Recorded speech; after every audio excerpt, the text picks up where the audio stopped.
Good evening, ladies and gentlemen. Star Wars Galaxy of Yeti coming to you with some footage from the Raddus. So, day one, we have Santa footage. Bobert came through on the Resistance fleet. He got himself a Raddus at 7 stars. He's got a G12 Holdo, and basically, he's put some development into the team, and he took it out for a spin and recorded it so he can show everybody what essentially it can do. So as you can see here with the G12 Holdo and missing some development, but you know, for the most part fairly developed. We've got a 42,000 on total power. We've got the stay the course. Resistance allies deal 40 more damage, have 75% more protection, which is pretty decent. Start of the battle, resistance gain deflector shield, crit heat immunity. Whenever resistance ally loses foresight, they gain evasion up, protection up 20% for 2 turns. Over here we got the basic, the ace maneuver. Target ally gains 15% turn meter, foresight, and is called to assist. If the assisting ally is resistance, expose target enemy for 2 turns, which cannot be evaded, which is, you know, it's one of those, the exposes going along with the resistance, like in the squad, the JTR team. Anyway, recharge deflectors is the first special. Target ally gains tenacity up and deflect shield for 2 turns and 35% turn meter. Deflector shield. At start of the turn, recover 25% protection, doubled for resistance allies. Gain foresight for 2 turns, can't be copied. Right, and then we got Outlast, the second special. Dispel all debuffs in all allies. All allies gain protection up 20% for 2 turns, recover 50% protection, and gain 20% turn meter. All resistance allies gain deflector shield for 2 turns. So as you can see, lots of stuff giving protection back and restarting it there. And then we've got the Holdo maneuver. Dispel all debuffs on all allies. They gain 60% turn meter. Sacrifice the Raddus to destroy the enemy cap ship, then call a random reinforcement if able to. This ability cannot be evaded, starts on a cooldown, and cooldown is reduced by 1 each time a resistance ally with foresight uses a special ability. Okay, so now we've gone through the standard stuff of what this entails, and we're going to catch you right into the footage. So we're going to first we're going to show off the fleet that Bobert's put together, and then I've got footage of him beating a similar gear level Millennium Falcon team, the standard Houndstooth with big start, and then he takes it against a relic'd out Negotiator just to show that it can kind of hold its own against Negotiator, even though he's not got the relics on his team to match up with it at the moment. So anyway, let's get to the. So I just want to give a special thanks to Bobert here for letting us use the footage for his fleet. As you can see, I'm going to go through the gear levels there for his resistance and for his cargo ships that go along with the resistance. As you can see, the resistance ships were all G12 pilots and all 7 stars.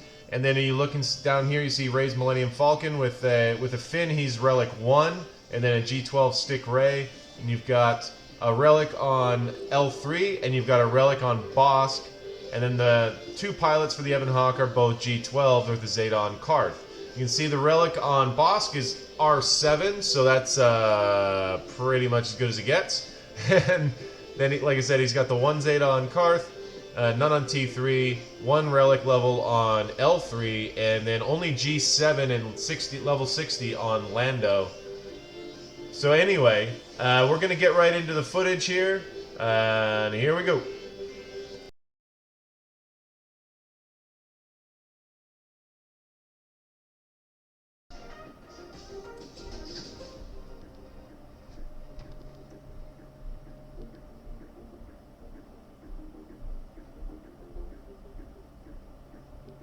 So as you can see, he's got some, he's got G12s, G11s mixed into this Falcon Fleet.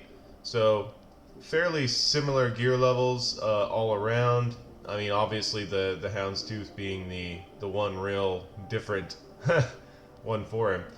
Anyway, so here comes the fight. It starts off just straightforward. I don't think I need to walk you through all this. As you can see, he's just gonna try to use the specials and get the Raddus ultimate down as quick as possible, which he said is the kind of the best way to run this ship. So he's had 3 attempts at this Falcon team now, and he's gone 2 wins and a loss. The loss was pretty straightforward. He just kept getting caught on the taunts and never really made too much of a dent in the fleet. And he wasn't really maximizing the use of the Foresight and the special ability combo to bring the ultimate abilities cooldown down. Well, to reduce it. Anyway, as you can see here, he's brought on Poe, so we've got all 3 resistance ships on the field at the moment. It's like he's just going to keep trying to work through these taunts and try to control, essentially, how much damage he's going to be eating. Like, here comes another taunt. 3 taunts on the board for the Falcon squad. It's going to go with the recharge deflectors. Give a little, get a little love to the resistance pilot. The magnificent resistance pilot. It's going to need to be relic level 3 for Galactic Legends. So, you know, his Houndstooth is taking a lot of abuse, doing all the tanking. But so far, so good.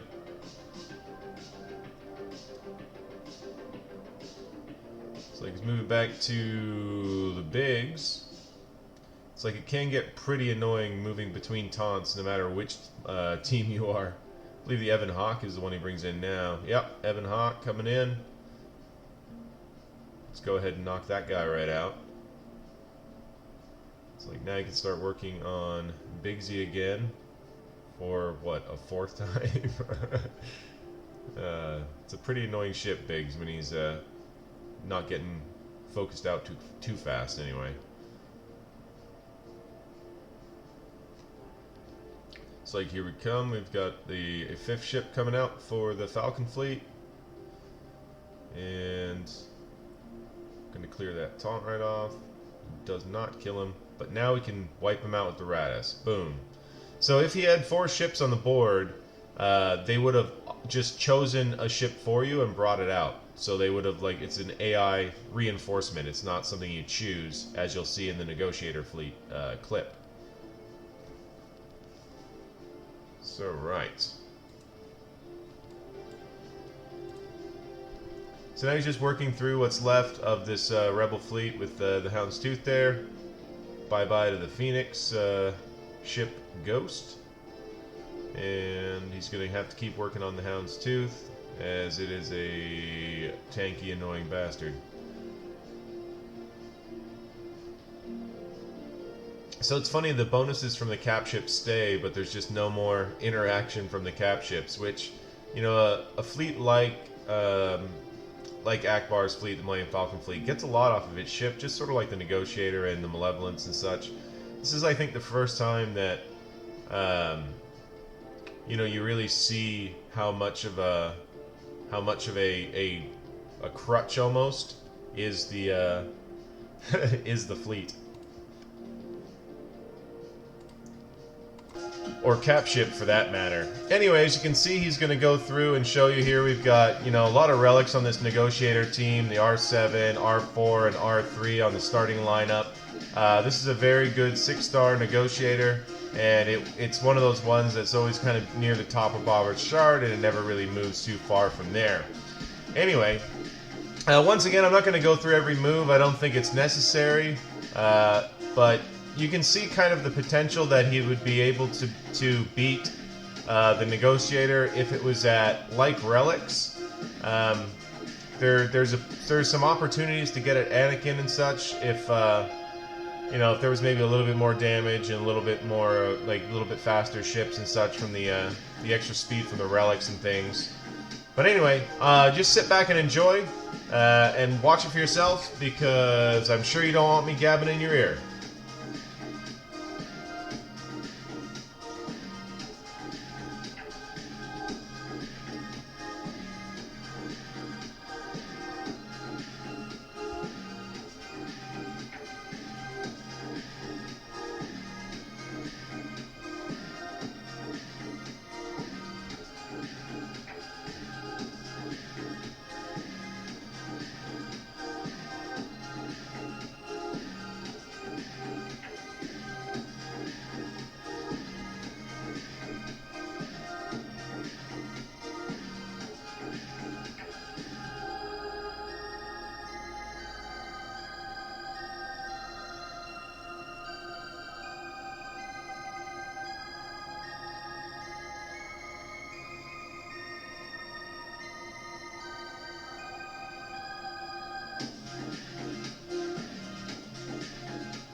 thanks for watching, guys. I hope you liked the video. If you did like the video, do give us a thumbs up. If you haven't subscribed yet, please subscribe. Little channels like mine really get a lot of help from any thumbs ups and subscriptions and such, as it helps get a little bit more visibility from YouTube in the future. In the info box down below, there will be a link to my Discord server. You're welcome to come join us and talk all kinds of Star Wars Galaxy of Heroes, Star Wars, and other nonsense. And there also will be the name you can look for me on Twitch, Star Wars Galaxy of Yeti, over there, where I stream my GAC live, usually at 11:30 p.m. Eastern on nights where there is a GAC matchup. So come join us there. It's a lot of fun. And like I said, do subscribe, and have a good one.